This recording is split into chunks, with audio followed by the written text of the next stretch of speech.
All right, Anthony, welcome back to Mea Culpa. It's been a while, my friend. Welcome back to stateside. I got to ask you, because while you were away for a couple of days, obviously there's so much going on in this country. And I want to just start by getting your take on Jeffrey Goldberg of The Atlantic. So Goldberg reported that he was inadvertently included in a Signal group chat where senior officials of this administration, the Trump administration, including Defense Secretary Pete Hegseth and others, they discussed sensitive military operations. Now, Hegseth goes on and he shared in that communication detailed attack plans against Yemen's Houthis, including precise timings of the military actions. I want to ask you this. How does such a lapse reflect on the current administration's operational security protocols? All right. Well, first of all, it's great to be back, and there's a lot to talk about. So let's go over a couple of things, because you know these people, I know these people. So let's talk about what they're trying to say happened, and then let's talk about what really happened. It's almost like you need a decoder ring. Like, remember when we were kids, you eating the cereal. When did Twin Powers activate? Right. You're trying to get to the Trump decoder ring. So let me make 4 points, and then you respond to them. Okay. Point number 1, whose initials are JG? Because obviously Mike Walsh was trying to include somebody called JG. Is it a member of Congress? Is it another person in the National Security Network? He made a mistake and hit Jeff Goldberg as opposed to whoever the JG was. Point number 2, the fact that they're using... You want me to take them one by one? Okay, because yeah, I have an interesting theory on why JG went there. Yeah, go ahead. Because I think they were rushing to get this Signal chat started, and instead of hitting JD for JD Vance, he ended up hitting JG instead. Okay, but he also got JD Vance on there, though, right? Yes. So he hit it twice then? He must have just forgot to erase the JG. Correct. Okay. All right. Well, that makes sense, okay? And that's a really good observation. If you don't mind, I'm probably going to use that in my public speaking, because I think that's a good... So long as, by the way, you turn around and you trademark it and credit it to your friend. I'm going to give you a footnote like I did when I was writing like a law review article, okay? All right, so that's number 1, okay? Point number 2 is they all know better. They've all had that briefing. You sit in the briefing and they tell you what you can do, what you can't. Take the phone, put it in a skiff. Take the watch, if it's an iWatch or a Fitbit, put it in the skiff. So they know better. So there's almost like a cavalierness now where Donald Trump is in charge. We control the apparatus of investigation. We control the apparatus of the FBI. We're locked in with the Congress, and they're all part of Donald Trump's cult, so they're never going to come after us. So we can sort of do whatever we want, okay? And so that's why they're on Signal. It's a fast, expeditious way to communicate with each other. They don't have to get into the skiff and do the more formal things. And this is the stuff they criticize Secretary Clinton for. They're doing it themselves, so there's hypocrisy there. Point number 3. They are, in my opinion, okay, they are reckless. And they have been compromised. Steve Witkoff, who's on the chat, and you and I know Steve forever. Over 23 years. So he's in Russia. The Russians in the Kremlin. Right. So they now get the signal intelligence. And this would be like us with the Enigma code in World War II. We let attacks happen, so we didn't want people to know that we had the code, right? We were protecting ourselves in some ways, but we were letting other things go, so the Germans weren't given the heads up. So the Russians have now compromised us, and any adversary to the United States probably has some compromising things on the U.S. apparatus. Last point, there's a Senator Wicker. He's from Oklahoma. He is the senior chair of the Senate Armed Services Committee. Yep. In any other world, that person, Republican or Democrat, would call for an investigation. Some heads would roll due to the seriousness of this, but I predict no heads will roll, and it'll be interesting to see whether or not he would call for that investigation. So you're in the bizarro land of Trump world, a world you know well, a world I know well, And this is a world where this is be like Archie Bunker without Michael Stivic. Michael Stivic was there to keep Archie inside the rails, right? This is Donald Trump without Jim Mattis. This is Donald Trump without, again, you could like or dislike these people. Mike Pompeo followed the rules. Jim Mattis followed the rules. General Kelly followed the rules. These guys have said, hey, we don't have to follow any rules. And then there's a naivete of amateurishness, which leads to great arrogance. You guys, everybody was stupid before we arrived. We are smart. It's like Elon and Trump are the smartest people in the world. They're smarter than George Washington, smarter than Lincoln, smarter than everybody prior to their arrival. Stupid. They're smart. Everyone else is stupid. The results of which no rules apply to us. But you know this and I know this, that we have ground out these processes over 250 years. And we've layered these processes. When Trump was told by the State Department, don't go to the North Korean dictator, he's not going to give you anything. He's certainly not going to disavow his nukes. You think he's going to. I'm telling you, he's not. The best thing we can do with him is this sort of strategic ambivalence that we've created over 65 or so years. Trump didn't listen, went there. He gave huge propaganda films to the North Korean dictator. Nothing came out of it. Trump and Witkoff are now praising Vladimir Putin. I guess Putin prayed for Trump when he was shot at, and he developed a portrait of him, which is better than the Jared Polis portrait where he looks like Biff from Back to the Future. Okay, and so they're like in bed now with Putin, and Putin is the crocodile that's going to eat them. And he said, "Well, I've been a crocodile my whole life. Of course, I'm going to eat the two of you." And then the last thing, and I will shut up, and I do appreciate you bringing me on, is what is it? What is it with Putin? You're probably closer to it to me in terms of the history. Does he own them somehow? Are they running him like an asset? Does he just like strong people? Does he just like strong people? So he's in love with strong people? Okay, that's it. There is no compromise. There is no P-tape. Yeah. I believe that. You may remember going back a bunch of years ago before my life got turned upside down. We were sitting in my office at the Trump Organization, and I actually received a phone call. You were in my office from a buddy of mine who has very strong connections in Russia. And somebody had reached out to him and said, hey, I think we found the P-tape. I said, oh, yeah? I said, do me a favor. If, in fact, they really have it, ask them for 3 seconds. Just show me a video, 3 seconds of Trump inside of a room that I can validate is a hotel room in Moscow, and I'll pay you whatever you want for that tape. Yeah. And of course, nothing ever came out of it because it doesn't exist. This is what I love. This is what I love about you. Okay, so the truth is the truth, which is why your tagline is nothing but the truth. And what I love about you is if it doesn't exist, it doesn't exist. Stop making it up.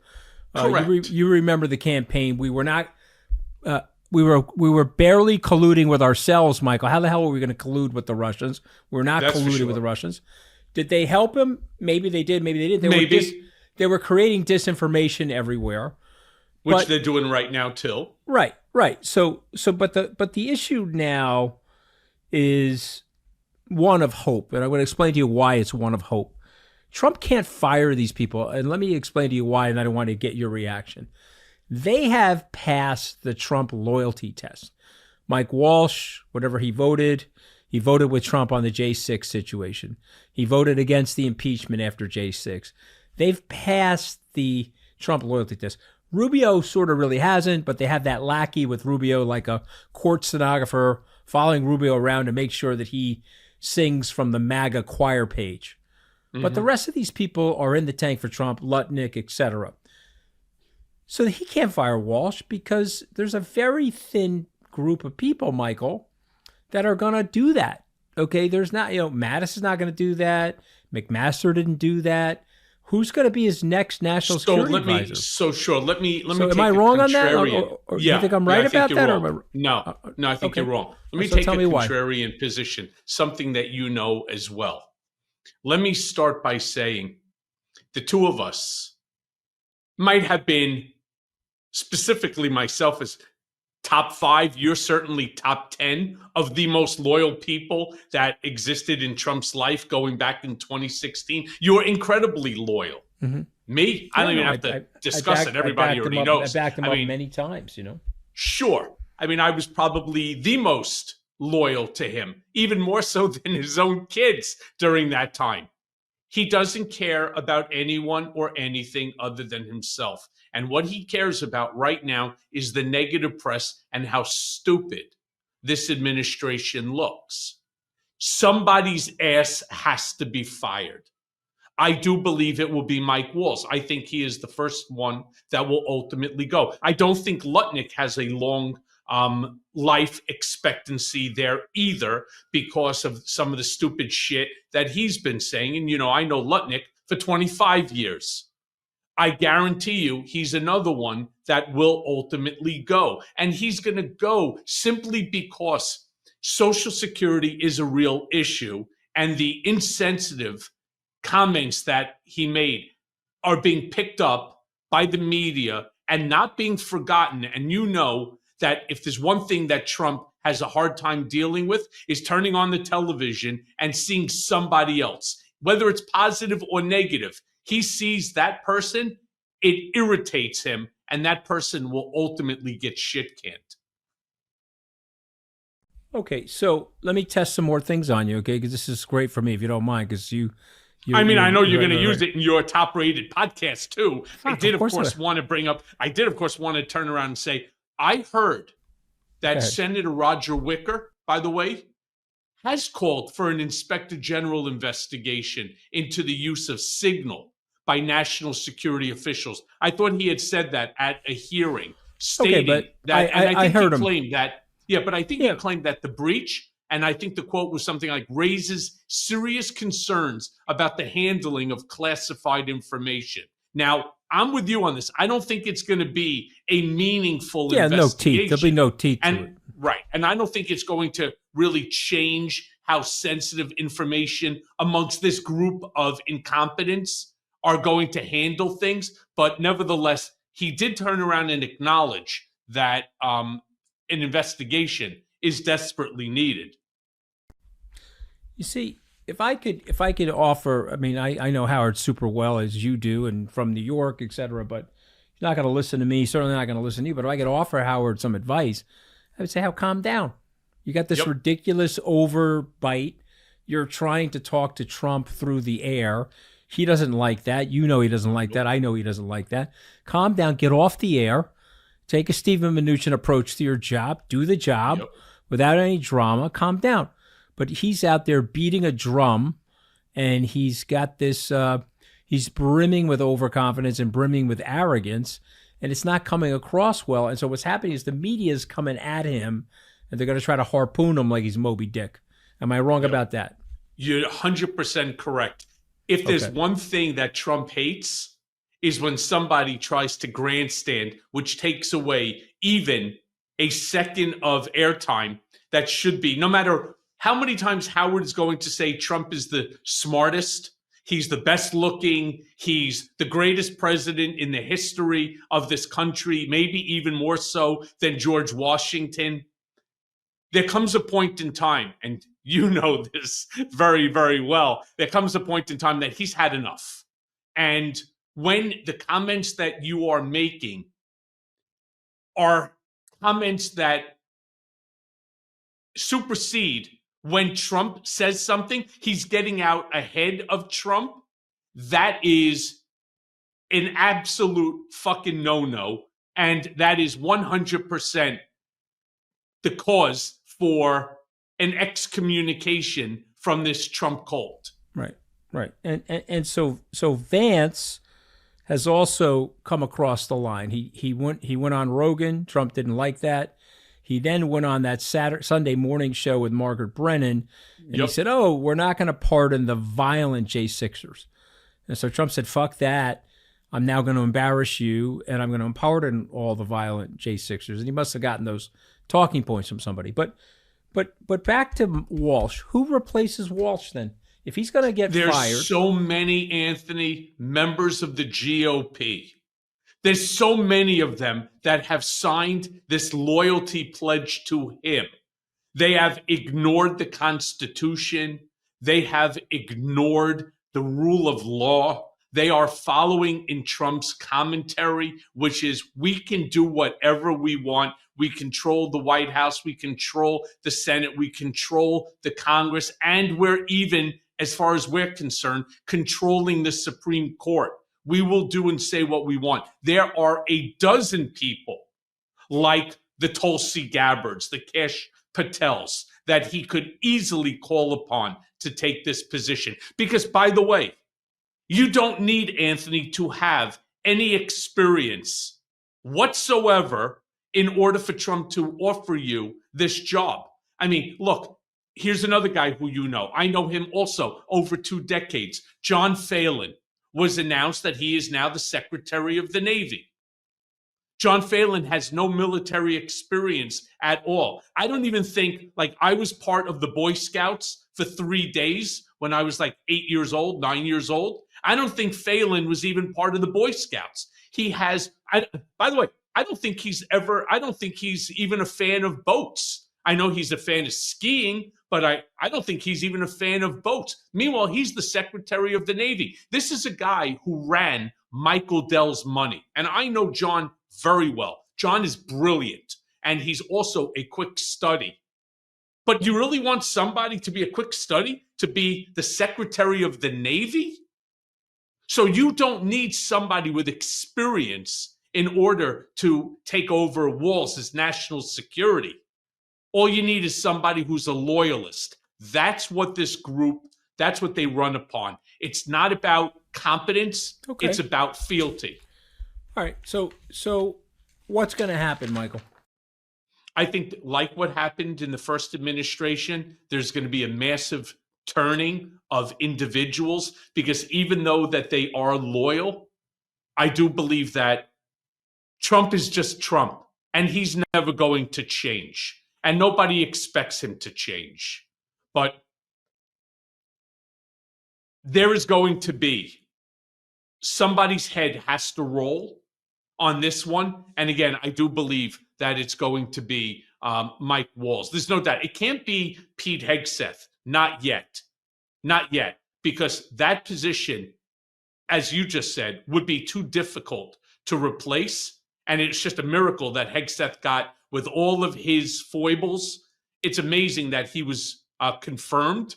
But then again, as you correctly put it at the beginning, they're controlling everything right now. That's why, by the way, that these midterms in, coming up like April 1st are so important. The 2 in Florida. And then I think there's one in September in, Wisconsin and Nevada or something like that. You know, Democrats take that. It's a change of power in Congress. Okay. Elon Musk, how long does he last? So Elon is an interesting scenario, and I'm glad that this is Anthony Scaramucci's Mea Culpa podcast. You know, I mean, you want me on your podcast, just invite me. But, how long does Elon? I will answer your questions for you. I'll answer your questions too. I'm asking. I see you're taking copious notes. Clearly. I am. I'm writing this shit down.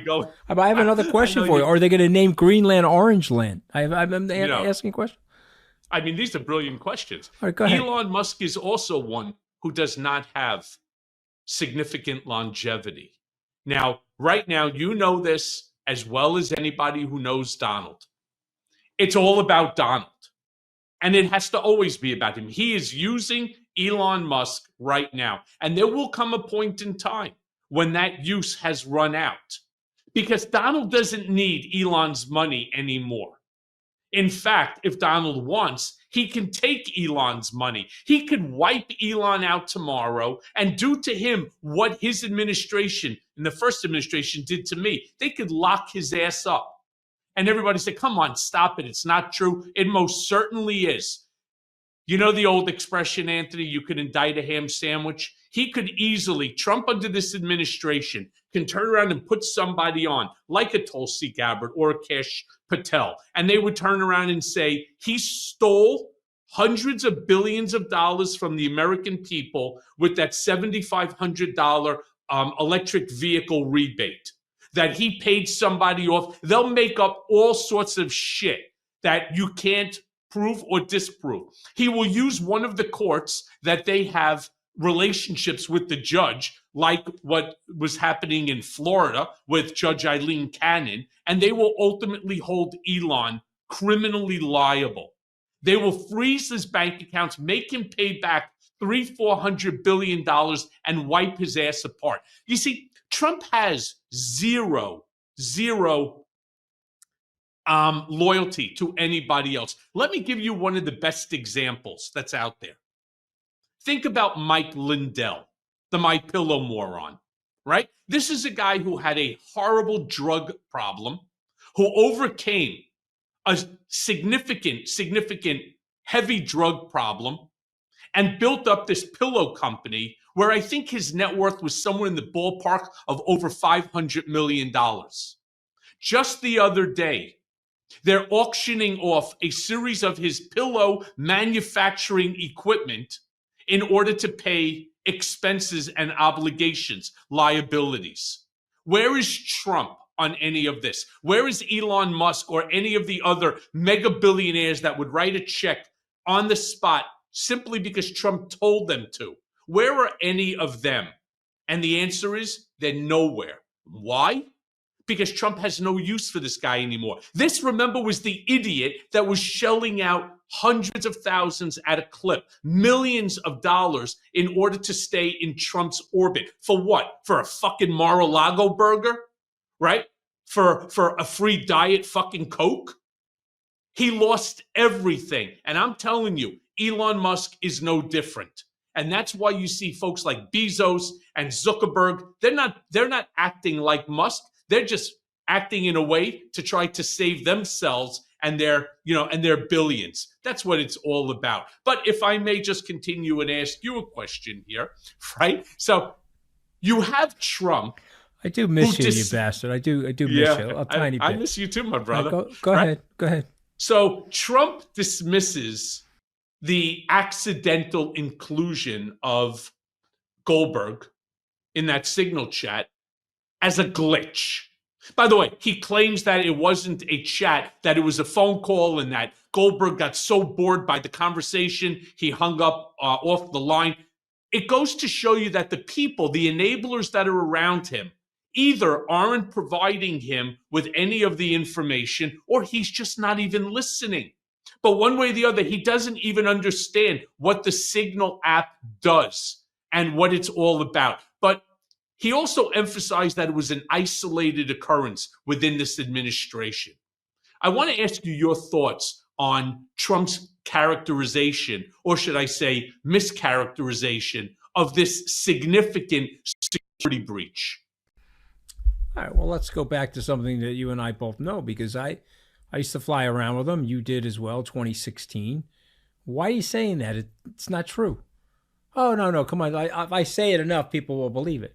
Well, why are you saying that? It's not true. The number 85 was a really good number. Why'd you say 96? 96 sounds better than 85. And so he's gotten, see, you're laughing a little because you remember it, and we all used to laugh about it. Honestly, I used to laugh about it. But he does that because he gets away with it, and he knows he can get away with it. So he can be in the cabinet room and say bad things about Goldberg. He could say good things about his team. He could say that it was a boring thing. He could say it doesn't really matter. Then he waits for his state television anchors to come to his defense at night, and he knows it's going to blow over. And so that's what he'll do, and he'll triple down on it the very next day. And then come on, Michael, you know, Zelensky's a dictator. 5 days later, did I say that? I don't remember. Did I say that? You know, with the frog face. You know, I mean, that's what he does. So you know that, and I know that, but see, you're laughing because you remember all this shit, right? And so what I'm getting at, though, is underneath all of that, like if it were Trump by himself, I'd be like, all right, this is crazy. You know, Mark Burnett created a monster. He won the presidency again. 3 years and 10 months, this will be over. and it is crazy, and it's a lot of agita. Very bad for the country, really good for Mea Culpa, really good for the podcast business, really good for the rest of Politics US, my podcast, right? But really bad for the country. But what I'm worried about is there's a sinister level of people that are now working with Trump. They're organized. I'm worried about the authors of Project 2025. I'm worried about one executive order after the next that's delayering the branches of government and strengthening the executive branch. I'm worried about the law firm stuff. I mean, he's going after law firms and he's saying your employees, your lawyers will be banned from federal buildings. So if you have a federal case, you have a civil litigation that's going to be heard in a federal court building, your litigator can't enter the building. And that stuff is an attack on the citizens. And when a government attacks the citizens, I can point to so many different times in history where that is a really bad road to go down. So for me, Trump on his own, happy moron, disorganized, really just wants attention, make $800 million off his meme coin, get the camera in front of him. You're right. The airtime is his oxygen. If you're speaking, I told a very senior government official from another country, I said, get in the Oval Office, keep your mouth shut. If you're speaking, pretend you have a plastic bag over Trump's head and you're suffocating him. Because when you're speaking, he's not speaking. That means he's not breathing. And he can't wait for you to get done speaking so he can speak. So just let him speak and then get the hell out of there. Yeah. And I'm right about all this stuff. So what have I missed? What have I missed? You haven't. And you're right. Project 2025 is a manifesto on the destruction of our American democratic republic. There's no doubt about that. And they are following it. Speaking about executive orders, I don't know if you heard about this one. They're actually contemplating on now compensating the January 6th insurrectionists for the damages that they sustained because they lost business opportunities and money while they were incarcerated. I mean, if that doesn't slap into the face of police officers and first responders across this country, if it doesn't slap into the face of even, forgetting about the independent voters, Republican voters who are not MAGA, I don't know what is. It is such an affront to our democratic principles. It is beyond. And then, of course, you have another executive order, which is being discussed with MAGA Mike Johnson about dismantling the federal courts altogether. That, my friend, is something that is written about not in one, but in two different chapters in Project 2025, that 922-page manifesto. There's two full on how to rewrite the Constitution to strip, and everybody has heard me say this 100 times, but I'm going to say it again. He himself said he intends to rewrite the Constitution. And of course, that's metaphorically speaking. He's not going to take his magic Sharpie, right, and rewrite a Constitution. He doesn't have the patience to do it, or, in all fairness, the intelligence. So what is he talking about metaphorically? To strip the legislative branch and the judiciary of their co-equal power conferred under the Constitution, and to grant and confer all power to the executive branch, namely himself. So therefore, he becomes the judge, the jury, and the executioner all in one. Okay. I mean, I again, very well said. Could not do it on his own.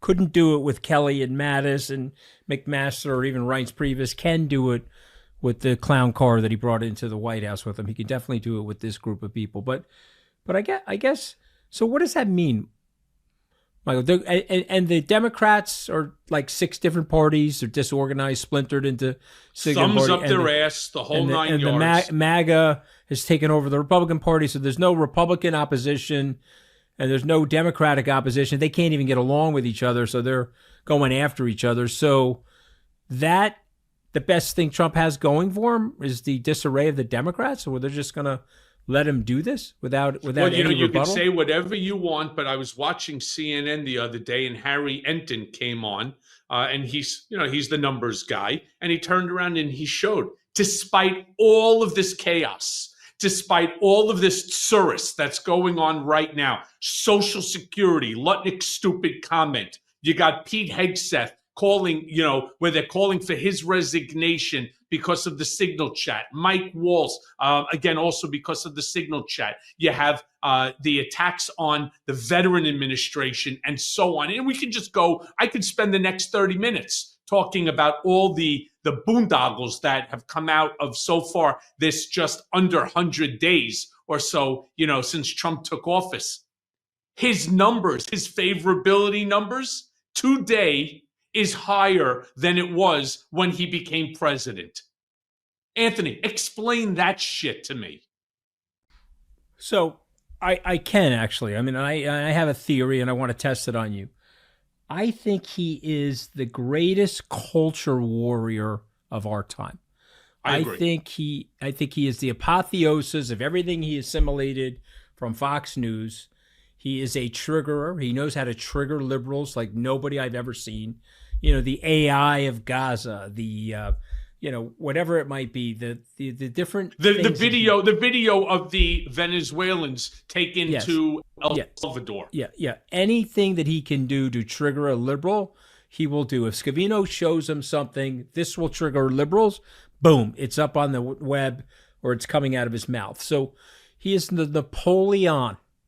He is the Napoleon of culture warring. And the American people have had enough of woke.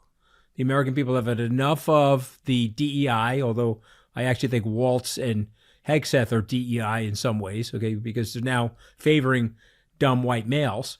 And I think the people are upset. I think they've had enough, and they want Trump's brushback of these people. They want to return to Hollywood comedy. They want their sons. Michael, white men aged 18 to 35 have a 30% higher incidence rate of suicide than any other group. There's been a vacuum of advocacy for white men. They can't get into Harvard. They can't get into the law firm. They can't get into certain investment banks. And I think it's having a perverse effect that's aiding Donald Trump. And so my question to you is, if he's Napoleon, who's Wellington? Where is the Wellington that's going to beat him and finish him off? Where is it? Part of like the question that I was just raising with you. While all of this stuff should grate upon the nerve of every American, Republican, Democrat, Independent, it's not. Mm-hmm. It's not. And I have said, and I have been criticized by even, people who follow me, whether it's on my Substack or here on Mea Culpa, my YouTube channel. It makes no difference. People have criticized me. Why do you say that Donald Trump is the greatest marketer, the greatest brand marketer in the history of this world? Because he is. Because he is. This is a guy who can turn around and you could take a leaked Signal chat that details attack plans against the Houthis, that raises operational concerns, security concerns for our military, right? And somehow or another, he spins it into a way that this is really more an attack upon him and his White House by the liberals, by the Dems, who just want to diminish and undermine his administration's accomplishments that they have been, successful in. He'll then go on television and tell you, looking you right in the face, and I'm going to do the voice for you, Anthony, because I know you miss his voice. This episode of Mea Culpa is brought to you by Graza, my new favorite olive oil. It's fresh, it's never blended, and it comes from a single type of olive, the Picual, straight out of Jaén, Spain, where over half of the world's olive oil is produced. So why Graza? Single origin goodness, that's why. Only one olive from one region. No mysterious blends. That means a traceable, a fresher product without mixing in any low grade or unknown oils. It's super fun. It has squeeze and spray bottles too, so there's no more messy tins or drippy spouts. Just aim, squeeze, and go. I mean, there are 3 types for any task that you have. One, they have something called frizzle. That's their newest, with a higher 490-degree Fahrenheit smoke point, which is perfect for frying, crisping, or grilling. Sizzle at 410 degrees Fahrenheit, which is an everyday cooking oil for roasting, marinating, and sauteing. Then they have something called drizzle, which is a bold, a punchy finishing oil that you sprinkle on your salads, you dip your bread in, or even you top it off on your ice cream. Look, let me be clear. My daughter is the actual chef in the house, and she uses olive oil on everything from pastas to preparing steak. I mean, not only does this cook well, it smells delicious. Plus, as a healthy eater, Graza's extra virgin oils, they are loaded with those heart and brain friendly polyphenols. So it's good for you. Look, so here's what you get. You get 10% off your first order on Graza's site. But I personally suggest grabbing the trio. That's all the 3 squeezy bottles, the sizzle, the frizzle, and the drizzle, so that you're set for every style of cooking. So head right now to graza.co and use code Cohen to get 10% off of trio, which includes, again, sizzle, frizzle, and drizzle, and get to cooking your next chef quality meal. Again, head to Graza, graza.co, and use code Cohen, Cohen, to get 10% off the trio. And I love saying it, sizzle, frizzle, and drizzle. So get cooking now. Nobody has ever, not George Washington, not Lincoln, nobody, not Harry S. Truman, nobody has ever done more in 60 days than my administration. And instead of patting me on my ass, instead of blowing me kisses and applauding my accomplishments, they attack me on something that turned out to be perfect. It was a perfect execution. Biden didn't do it. This one didn't do it. Nobody did it but me. And then you have Pete Hegseth and Tulsi Gabbard and Kash Patel and the rest of the motley crew come in and say Donald Trump is the greatest president in the history of this world. Thank God that we have President Trump, not President Kamala Harris or President Joe Biden, who were completely ineffective. And then they go right back to the talking point. So when I say that he is the greatest brand marketer for himself, I'm not joking. And somehow or another, there are enough stupid people in this country that are just absorbing this, and they don't just absorb it for themselves. They absorb it and they regurgitate this shit right into your face. It's almost like one of those alien movies, right? Where, they regurgitate something into your mouth, you swallow it, and then you become the alien too. But isn't this because of the Democrats, though, Michael? Yes, I agree with everything. So. I agree with everything you just said. But if they fielded the right candidate in 2016, he's not a well-liked guy, Michael. You know that, right? Melania lives with him, Michael. She doesn't live with him. The kids have moved away from him. The people that you talk to on the inside, if they're being honest with you, they don't like him. He's not a well-liked guy. The people that like him are the ones that don't know him. But even then, when I ran into somebody in the airport in London, and as a voter of Trump's, yeah, I think he's an asshole. But I had a choice between him and Kamala Harris, and I said, he didn't blow up the country from 17 to 21. I'm just going to vote for him. But they don't like him. There's 10% of those voters that he got don't like. If they fielded a credible, smart, moderate candidate with some personal appeal, you don't think they could have beaten him? Talking about. No, I truly don't. I really think that. Okay. Yeah, I really think that. Is it that the culture war? Yes. Okay. Yeah. Even friends of mine who, because of whether it's because of what they've done to me with the unconstitutional remand, or the fact that, he doesn't believe that a woman should have a reproductive decision-making rights. He believes that blacks are inferior. He believes that Hispanics, the brown people, are inferior. He believes that everyone is inferior. He has an issue with just about everyone and everything. They turn around and they say, yeah, but I couldn't believe this shit. What about transgender athletes in women's sports? And I said, you realize that there's like 5 of them, right? And so on. Yeah, but what about transgender bathrooms? I said, let me tell you something. All right. If a guy transitions into a woman and she wants to come into the bathroom when I'm pissing at the urinal, I don't care. I'm pretty secure with myself. I don't give a shit. This notion that transgenders are like a bunch of, raving sex lunatics that want to go into bathrooms and rape you, right? It's not true. But what do? You have members of Congress like Marjorie Toilet Green or the other ones that are screaming, I'm not going into the same bathroom. As her first of all, I'm not even sure what Marjorie Taylor Greene is. So I'm not sure what bathroom she's using. I mean, this is the thing. He takes something which is so nonsensical, all right, in terms of reality, but he makes it into an issue that these folks glom onto. And again, they just make this into a talking point. And it goes right back to his acuity as it relates to being the greatest marketing brander, especially of himself, ever.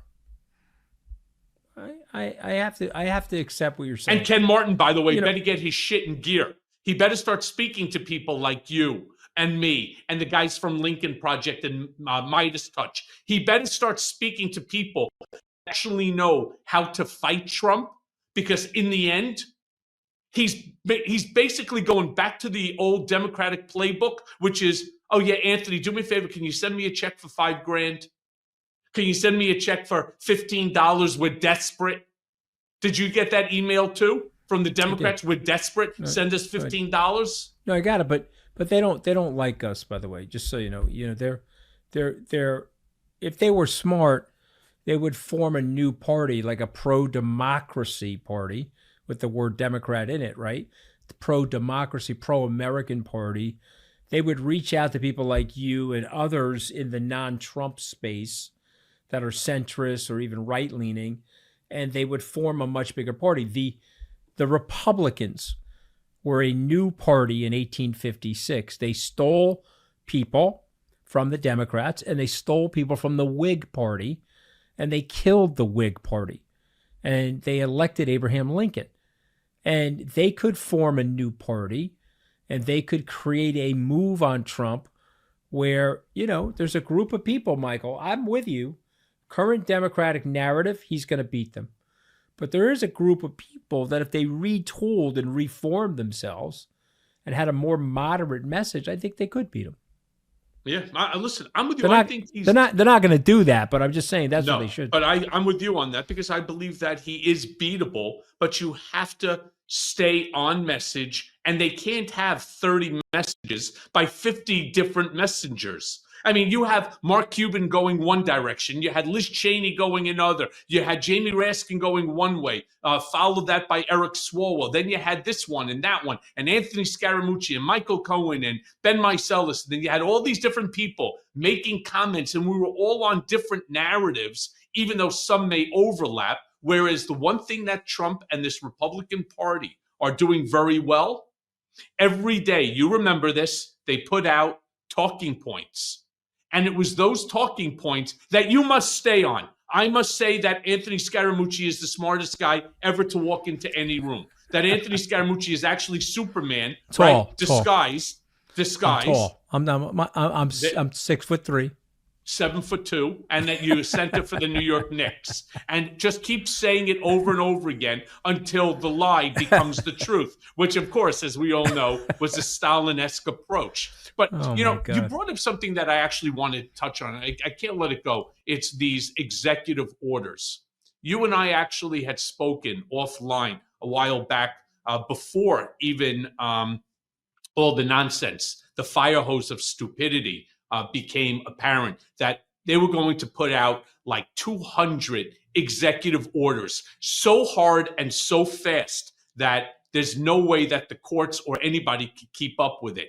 Well, a new one just came out as well that they're putting forth, where the administration is now focusing on election integrity, all right, including this new EO overhauling U.S. elections.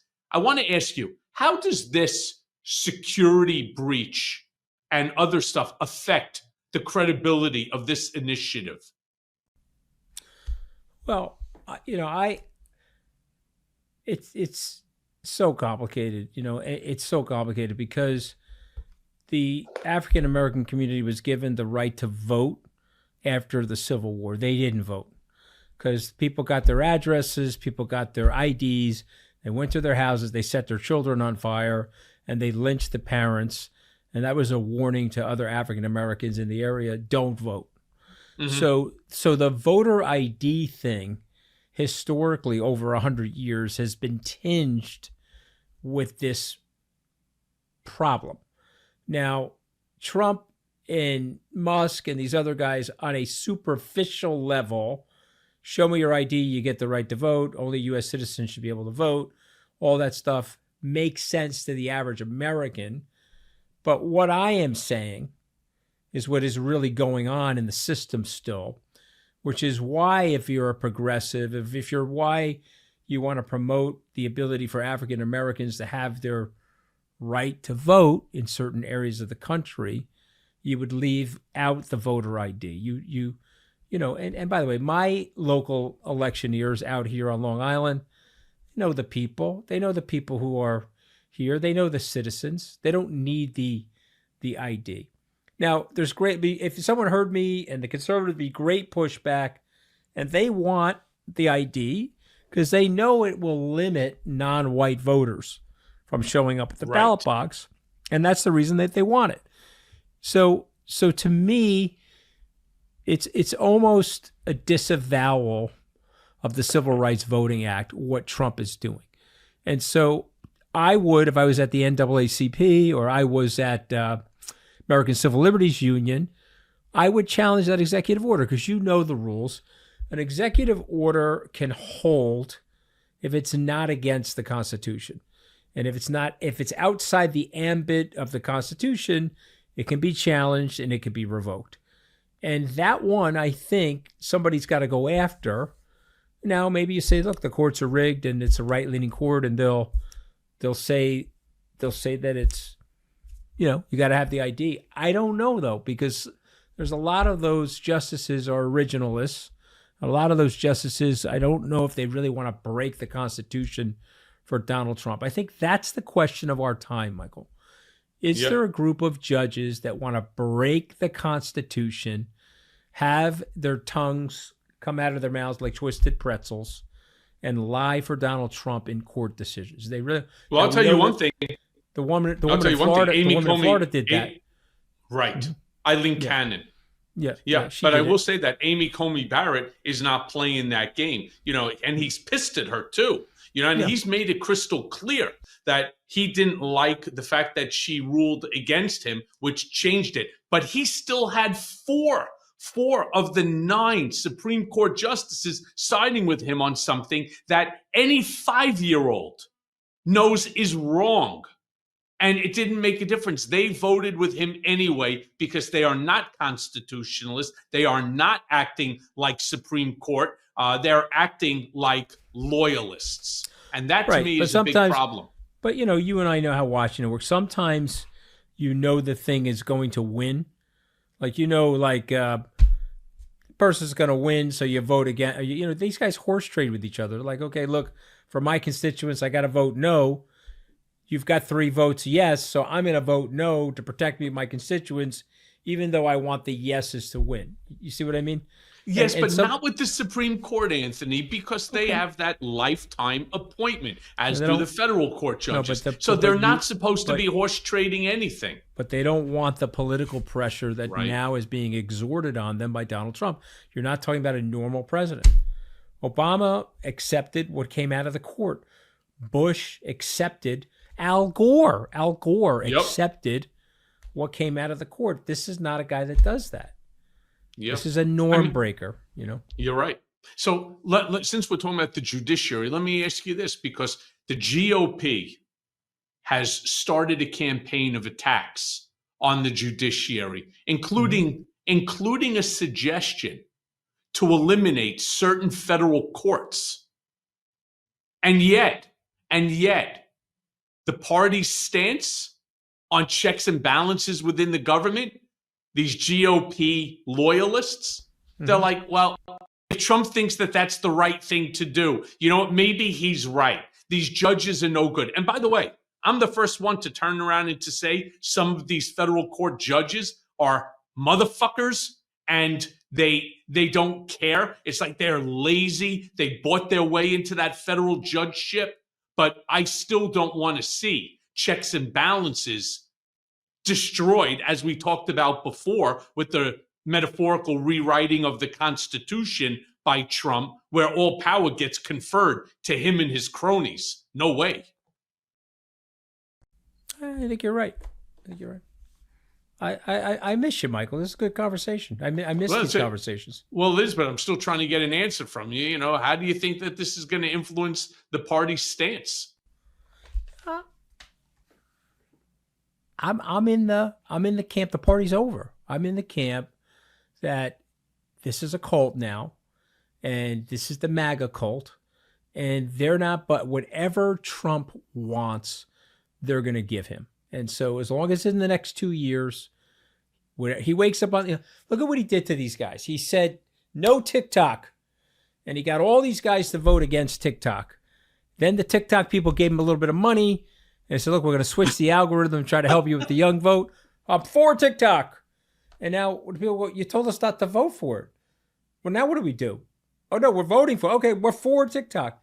So whatever is in Mr. Cannonball's head, as he blasts into these people, okay, Mr. Cultural Napoleon, is what's going to happen. And it depends. You know, if he wakes up hangry, he didn't have the well-done steak with the ketchup, he's going to say one thing. And if he gets a Diet Coke at the right time, he's going to say another thing.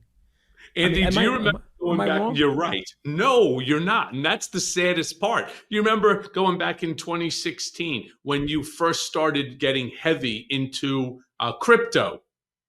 And I said to you, he hates the concept. He thinks only drug dealers and arms dealers are using crypto. That he was lighting up. And not only did you say that, he was lighting people up on the presidential Twitter feed about it. Yeah. I mean, and now all of a sudden, I know more about crypto than just about anybody. No, right? Satoshi. I think. Do you think Trump's Satoshi? You could be Satoshi Nakamoto, Trump. At this point, I don't know. Listen, you never know. It's very, very possible. All right. For all the Bitcoiners out there, I was kidding on Michael's podcast. Okay.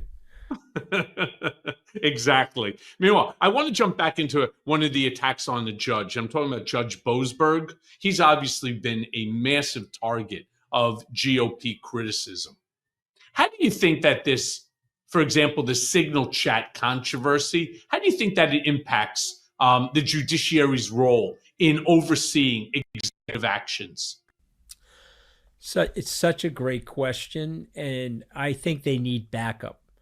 I think if John Thune called those judges and said, listen, I just want you to know I don't like the liquidation of the judicial branch or the legislative branch. And if you're pushing back on this nonsense, you're going to get my help. The Congress is going to rally. I will find 6 to 10 senators, and I will caucus with the Democrats to blow back this nonsense that you're willing to rule against. If they leave him out there to dry, I'm going to quote J.D. Vance. What army do these judges have, Michael? And how are they going to enforce these? So if the administration turns to them and says, oh, really? We don't care. We're sending the plane to El Salvador or Venezuela. We don't care. What is the recourse? Are they going to have a U.S. Marshal ring the doorbell at the North Portico and say, hey, we're here to arrest the president. We have a contempt order from a judge. Is that going to happen? We both know that that's not going to happen. But what could happen is the Senate teams up with the judiciary, and then they start passing laws, and they start pushing the president around. And I think he's afraid of that. I'm going to tell you why. Because he even sent Homan out on Sunday to bend on some of the things that the judges were saying. And he said, okay, we're going to abide by certain court rulings and so on and so forth, because he's trying to deflect and boil the frog, because he's afraid that could happen right at this moment still. Right, which is why, again, he wants to destroy the legislative and the judiciary branches. You know, Anthony, right. As the hour comes to an end, I have one final question for you. I can't believe I love hanging with you. It's been way too long. Yeah, no, it's fucking funny actually. That's the problem. Yeah, I mean, go ahead. Based Especially on when you start talking, like I might get like sweat. I start sweating in my hands and shit. You are a little red. You're a little flustered there, pal. I feel like I'm going to get fired again. Don't fire me again, Mr. President. All right, but go ahead. Based on your experience, yeah, what advice would you offer to the current administration officials to navigate the complexities of maintaining, for example, national security while ensuring public trust? Because all you need to do is take a look at Catherine Levitt, right, who is sitting in a position that you held for a short period of time. 11 days. And you have to be furious when you watch and you see the lies and the promotion of the talking points over and over and over again, legitimately saying nothing, but saying a lot. What's the advice you would give these people? Well, I mean, the advice I would give these people, they wouldn't take, frankly, but to me, Marco Rubio is an example. You should be resigning by now. You've had 65 days of this nonsense. They're tailing you with a MAGA stenographer. You don't believe any of the stuff he's saying about Ukraine or Russia. You're trying to pretend that you do, but you really don't. And I think you gotta, at some point, have some personal integrity and say, this does not work for me. I'm sorry. I can't take it anymore. And for me, he fired me, no problem, a big boy. I tried to stay loyal for 2 years, Michael. Yep. I said, all right, this is crazy. Can't do this anymore. This is crazy. Bad for my family, bad for my health. I'm not. And, he did it to you. We talked about this when I visited you, frankly. He kept moving the goalposts. Michael, you're loyal? Okay, great. Do this. Oh, Michael, you're loyal? Okay, great. Do this. Do this. Do this. And he pushed you into the Atlantic Ocean. Past Montauk Point into the Atlantic Ocean. And so I would just say to these people, they're not going to take my advice. Close the door in your quiet moment. Ask yourself if what you're doing is good for your soul and good for your country. And if it isn't, you got to resign. And you got to say, hey, I'm sorry, this doesn't work for me. And that would slow it down. But he's at the bottom of the barrel now where he has a group of people that are not willing to do that. But that would be my advice, sir. Yeah, well, it's good. Some of them should take it, even though, sadly, we know that they won't. Superman Scaramucci, I thank you for joining me. Good to be doing on that. Plug your podcast, because your podcast is killing it, and it's entertaining and it's informative. Well, it's you and the Midas Touch guys are also killing it. Congratulations and mazel tov to all of you. But I do a Caddy K, somebody a British journalist. We do it with a British company called Goalhanger. It's called The Rest is Politics US, available anywhere where you get your podcasts. And somebody told me Caddy K and Anthony Scaramucci is like John Travolta and Olivia Newton-John doing a podcast together in character, Michael. By the way, loving it. That's a great analogy. Mooch, except she's wearing the Long Island leather jacket at this point. I just want to make sure you know. Right, and you're not wearing the Firebirds. Right, exactly. Love you too, man. Thank you, brother. Great to see you.